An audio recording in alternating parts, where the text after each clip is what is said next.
Assalamualaikum warahmatullahi wabarakatuh. Perkenalkan, nama saya Rosiana Deyanti dari Universitas Pamulang, jurusan Akuntansi S1, mahasiswa reguler dari kelas A553.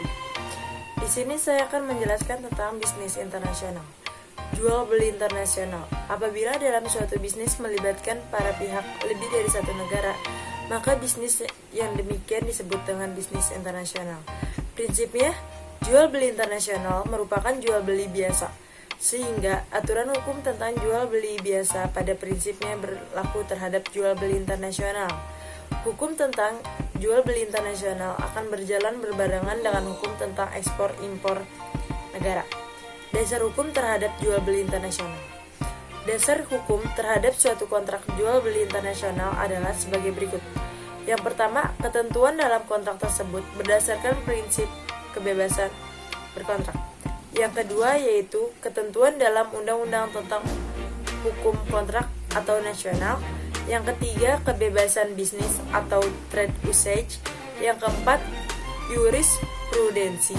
Yang kelima, kaidah hukum perdata internasional.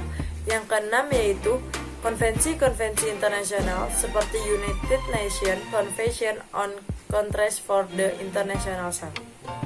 Jenis-jenis perdagangan internasional. Yang pertama yaitu ekspor. Ekspor adalah kegiatan menjual barang dari dalam negeri ke luar negeri. Contoh ekspor di Indonesia.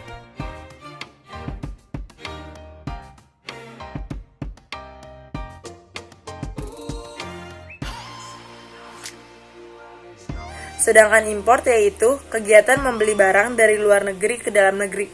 Contoh impor di Indonesia.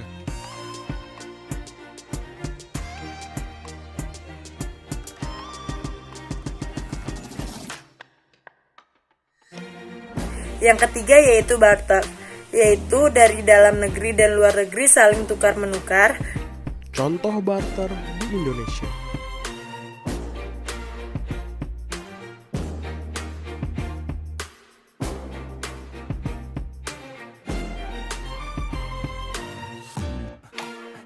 Dampak dari perdagangan internasional bagi Indonesia. Yang pertama yaitu ekspor dapat menambah pendapatan negara berupa devisa negara.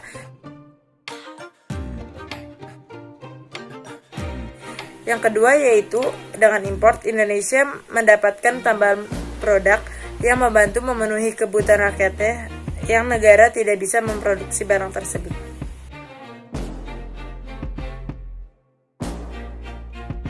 Pengaturan resiko dalam jual beli internasional. Untuk pengaturan resiko dalam jual beli internasional, hukum memberikan jalan yuridis sebagai berikut. Yang pertama yaitu resiko dapat diatur sendiri dalam kontrak yang bersangkutan. Yang kedua, resiko mengikuti kepemilikan. Apabila hak milik sudah berpindah kepada penjual, maka resiko pun sudah pindah kepada penjual.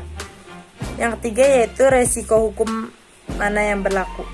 Hukum negara mana yang berlaku, maka dilihat bagaimana pengaturan resiko dalam hukum negara tersebut. Yang keempat yaitu resiko mengikuti prinsip reservasi kepemilikan. Adakala ditentukan dalam kontrak bahwa hak milik belum berpindah meskipun sudah diserahkan. Misalkan karena yang dibayar belum lunas. Karena itu adil jika ditentukan dalam kontrak bahwa resiko pun belum berpindah kepada pembeli. Yang kelima yaitu resiko mengikuti penyerahan benda. Jika benda sudah diserahkan, maka resiko pun sudah harus berpindah tangan. Metode pembayaran bisnis internasional. Dalam dunia bisnis dan hukum, ada perkembangan secara evolutif terhadap metode pembayaran suatu transaksi. Perkembangan metode pembayaran secara evolutif sebagai berikut. Yang pertama, metode pembayaran barang ditukar dengan barang, yaitu barter. Yang kedua yaitu metode pembayaran cash, barang ditukar langsung dengan uang. Yang ketiga yaitu metode pembayaran dengan cek, barang ditukar dengan cek.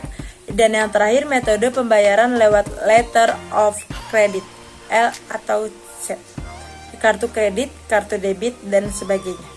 Dalam hukum tentang perdagangan internasional, apabila dilihat dari waktu dilakukan pembayaran, dikenal metode pembayaran sebagai berikut. Yang pertama yaitu metode pembayaran terlebih dahulu. Yang kedua, metode pembayaran secara open account. Yang ketiga yaitu metode pembayaran atas dasar konsinyasi.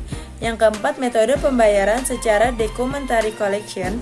Sekian penjelasan tentang materi bisnis internasional. Mohon maaf apabila ada kesalahan kata, ucapan maupun kalimat. Assalamualaikum warahmatullahi wabarakatuh.